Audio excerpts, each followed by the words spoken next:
उनसे जानेंगे कि आज कोर्ट ने अपने आदेश में क्या कहा।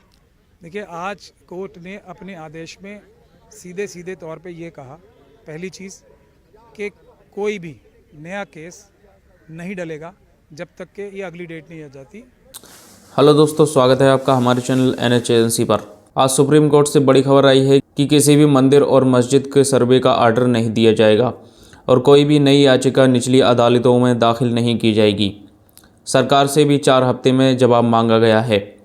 सुप्रीम कोर्ट में आखिर क्या हुआ था, इस मामले को लेकर मुस्लिम पक्ष के जो वकील हैं महमूद पिराचा, आइए उन्हीं से सुनते हैं। प्लेसेज ऑफ वर्शिप एक्ट पर केंद्र सरकार जवाब देने को तैयार हो गई। अब तक जवाब नहीं आया था। आज केंद्र सरकार की तरफ से कहा गया कि 4 हफ्ते में, केंद्र सरकार की तरफ से कहा गया कि वो जवाब देने को तैयार है। कोर्ट ने कहा 4 हफ्ते में जवाब दीजिए। हमारे साथ इस मामले में मथुरा शाही ईदगाह मस्जिद के वकील महमूद पिराचा साहब हैं। उनसे जानेंगे कि आज कोर्ट ने अपने आदेश में क्या कहा। देखिए, आज कोर्ट ने अपने आदेश में सीधे सीधे तौर पे ये कहा, पहली चीज़ कि कोई भी नया केस नहीं डलेगा जब तक कि ये अगली डेट नहीं आ जाती। ये प्लेसेस ऑफ वर्शिप एक्ट के तहत जो आता हो, मतलब किसी भी धार्मिक स्थल पे कोई भी हिंदू, मुसलमान, सिख, ईसाई किसी दूसरे की धार्मिक स्थल पे कोई केस नहीं डालेगा। एक बात नया।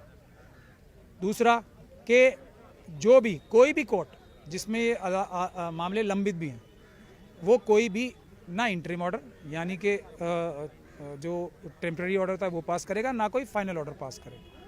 और स्पेसिफिकली तीसरी चीज़ का जो नाम लिया है वो है कि कोई भी सर्वे का ऑर्डर नहीं करेगा। तो ये बुनियादी तौर पे ऑर्डर हुआ है, लेकिन ये सारे ऑर्डर अगली तारीख तक के लिए हुए हैं। और जो आपने कहा कि केंद्र सरकार तैयार हो गई, थोड़ी अजीब बात है, तैयार हो गई जैसे कोई उनके ऊपर दबाव डाला जा रहा था, लेकिन ये बात सही है, सुप्रीम कोर्ट ने उन्हें तैयार किया। वो तैयार नहीं थे, इसीलिए 4 हफ्ते का ही टाइम उन्हें दिया गया है। तो आम लोगों को समझाने के लिए बताइए कि कब तक इस देश में इस तरह का नया विवाद नहीं आएगा जो विवाद अभी आ रहे थे आजकल। जो विवाद पैदा कर रहे हैं बेईमान शरारती लोग, जब वो विवाद पैदा करना बंद कर देंगे, क्योंकि विवाद तो कोई है ही नहीं। विवाद तो झूठे सबूतों के साथ आतंकवादी संगठनों द्वारा हमले करके मजहबी और धार्मिक स्थलों पे क्रिएट किया जा रहा है। विवाद तो कोई है ही नहीं ना, कहीं भी नहीं है। और जब तक वो क्रिएट करते रहेंगे, जब तक चलता रहेगा, उसे कोई ना अयोध्या की 5 जज की जजमेंट रोक पाएगी, ना कोई सुप्रीम कोर्ट में एफिडेविट दिया हुआ कि हम एक मस्जिद को नहीं तोड़ेंगे, वो काम आएगा। कुछ काम नहीं आएगा जब तक गैर संवैधानिक लोग, आतंकवादी लोग आतंकवाद करना चाहेंगे, जब तक ये कंटिन्यू रहेगा। पिराचा साहब, मैं एक वकील से बात कर रहा हूँ। जी, मैं वही बता रहा हूँ। और हम केस के बारे में बात कर रहे हैं, जो जिस तरह की आपने दलील ली कि आतंकवादी, उग्रपंथी, ठीक उसी तरह की बात आती है। तो मैं एक वकील से बात कर रहा हूँ कि प्लेसेज ऑफ वर्शिप एक्ट का जो आप लोग, उनका जो विरोध है वो तो है, आपके लिहाज से ये क्यों जरूरी है? नहीं, मेरे लिहाज से देखिए क्यों ज़रूरी इसलिए है क्योंकि फिर वही बात आ जाएगी। एक ऐसे लोगों ने, हालांकि इसकी ज़रूरत होनी नहीं चाहिए थी, एक ऐसी एक इकोसिस्टम तैयार हो गया जो कोर्ट में, सुप्रीम कोर्ट में झूठे एफिडेविट फाइल करता है संवैधानिक पदों पे बैठ के। जो यूपी सरकार ने एक झूठा एफिडेविट, जो बाबरी मस्जिद है उसके शहीद होने से पहले झूठा एफिडेविट फाइल किया। इसलिए ज़रूरत पड़ती है कि ये बोला जाता है पब्लिकली कि बहुत बड़ा तूफान आ जाएगा अगर हमारे पक्ष में फैसले नहीं आए, जबकि दूसरा पक्ष, जो कि एक दूसरा पक्ष है, वो ये कह रहा था आंखें बंद करके कि जो फैसला आएगा मान लिया जाएगा। ये ज़रूरत इसलिए आती है कि बार बार कभी ये कहा जाता है कि अयोध्या तो झांकी है, मथुरा काशी बाकी है, मतलब 2 और हैं। उसके बाद तुरंत ये कहा जाता है कि 30,000 की लिस्ट है, 35,000 की लिस्ट है, 40,000 की लिस्ट, वो बढ़ती जाती है लिस्ट। ठीक, तो अब जब ये हालात हो गए तो देश में तो ये चाइना और पाकिस्तान कितने खुश हो रहे होंगे कि देश में ये चल रहा है। तो उसको देश की खातिर, देश की एकता और अखंडता की खातिर क्या इस तरह का कोई फैसला किया जाना था या नहीं किया जाना था, ये उस तरीके के इमरजेंसी के देश की अखंडता और सुरक्षा को बरकरार रखने के लिए इस तरह का एक एक्स्ट्रा ऑर्डिनरी कानून आया है। और इस तरह के प्रावधान और भी कानूनों में मौजूद हैं, लेकिन ये आया है एक्स्ट्रा ऑर्डिनरी सर्कमस्टांसिस को टैकल करने के लिए, देश बचाने के लिए एक्स्ट्रा ऑर्डिनरी कानून आते हैं। मैं आपको 10 कानून बता दूंगा जो संवैधानिक रूप से अच्छे नहीं लगेंगे आपको, जैसे आतंकवाद के केसेस में जमानत नहीं मिलेगी, PMLA के केस में जमानत ही नहीं मिलेगी, इस प्रकार के प्रावधान रखे गए। लेकिन वो एक वजह होती है, उसके लिए पार्लियामेंट अपना दिमाग लगाती है और वो फैसला करती है। तो ये देश बचाने के लिए कानून लाया गया है और उसकी ज़रूरत इसलिए पड़ी कि एक पूरा संस्था और एक इकोसिस्टम ऐसा तैयार हो गया जो संविधान को पूरी तरीके से आग लगाना चाहता है।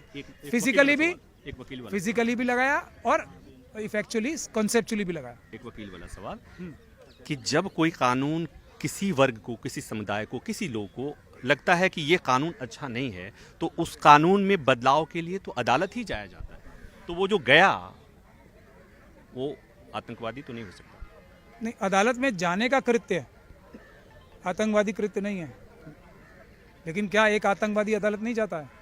यहाँ तो सैकड़ों हजारों केस पड़े हैं, पूरे देश की सब अदालत में आतंकवादियों के केस पड़े हैं। ये साध्वी प्रज्ञान सिंह ठाकुर का केस पड़ा है, देशद्रोह का केस पड़ा है, एक आरएसएस के डीआरडीओ में जो मेंबर थे पकड़े गए। आप जब कोर्ट में दलीलें रखते हैं तो उस तरह से नहीं रखते। उसी तरह से रखता हूं। अभी जैसे आप मुझसे बात करें वैसे तो नहीं आपने मुझे बहस करते हुए कभी देखा नहीं। आप आ जाइए कोर्ट में, मैं तथ्य बोलता हूँ, कोर्ट के अंदर भी और बाहर भी, मैं कोई फर्क बात नहीं बोलता। इसीलिए मैं ये नहीं बोल रहा हूँ। मैं यहाँ नहीं रहता हूँ सर, वहीं सुनता रहता हूँ आपको।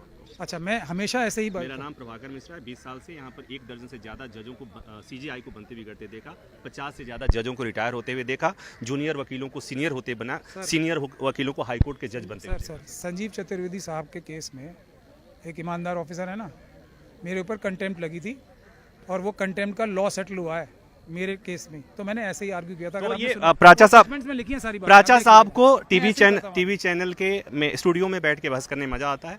हमारे जैसे छोटे पत्रकारों से उस ढंग से बात नहीं कर रहे हैं, आपने देखा। तो अगली सुनवाई होगी, 4 हफ्ते में सरकार जवाब देगी। उसके बाद 4 हफ्ते का जवाब संबंधित पक्षकारों को देना है, दूसरे पक्ष को देना है। 8 हफ्ते बाद सुनवाई होगी, तब होगी। कोर्ट का क्या आदेश होगा पूरे देश को इंतजार होगा, क्योंकि हाल के समय में जो एक के बाद एक विवाद तैयार हो रहे हैं, उससे कुछ लोगों में तो चिंता जरूर हो रही होगी, और कुछ लोगों को जरूर ये लगता है कि इस तरह के विवादों पर विराम लगना चाहिए। देखिए, पत्रकार छोटा और बड़ा नहीं होता, या तो पत्रकार होता है या क्रिमिनल होता है। आप पत्रकार हो। Thank you. अविनाश राणा के साथ Prabhakar Mishra, news 24 Delhi. Supreme court ने अभी के लिए तो रोक लगा दी है। जब तक कि प्लेसेस ऑफ वर्शिप एक्ट पर सुनवाई पूरी नहीं हो जाती और फैसला नहीं आ जाता, तब तक कोई भी किसी मस्जिद या दरगाह पर ये दावा नहीं कर सकता कि यहाँ पर मंदिर है, ना ही किसी सर्वे का आर्डर मिल सकता है। प्लेसेस ऑफ वर्शिप एक्ट पर फैसला आने के बाद ही पता चलेगा कि आगे क्या होगा। चैनल पर नए हैं तो चैनल को सब्सक्राइब ज़रूर करें।